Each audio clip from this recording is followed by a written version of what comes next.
Первый вице-премьер регионального правительства Михаил Порядин вручил диплом победителя авторам логотипа «Столетие Коми». Напомним, народный конкурс по его разработке стартовал 18 марта. Всего на суд жюри поступило 247 проектов. По итогам голосования лучшим был признан эскиз, совместно разработанный преподавателем Института культуры и искусства СГУ имени Петирима Сорокина, членом Союза дизайнеров России Анелией Линцевич и выпускницей этого института Полиной Крац.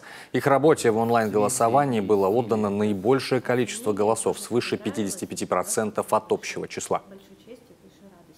Виден профессионализм, потому что вы сделали это по самым современным канонам, в цвете и стиле Коми земли, Коми народа, Коми республики. Очень красивый логотип, очень интересная реализация. И что самое главное, сама тематика, которую вы разработали, она позволяет безгранично тиражировать эти формы, самые различные предметы, оформления, стили.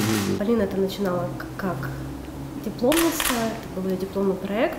А после успешной защиты этот проект был еще победителем международного конкурса по графическому дизайну. И когда был объявлен конкурс,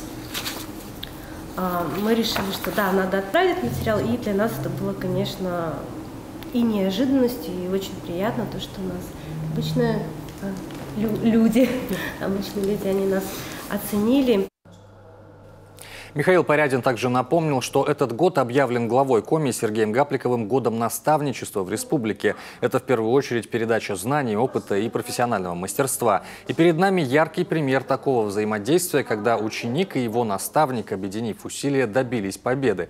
За разработку логотипа победившего в конкурсе авторы получили вознаграждение 35 тысяч рублей. После доработки логотип будет использован в создании официальной эмблемы празднования столетия образования Коми.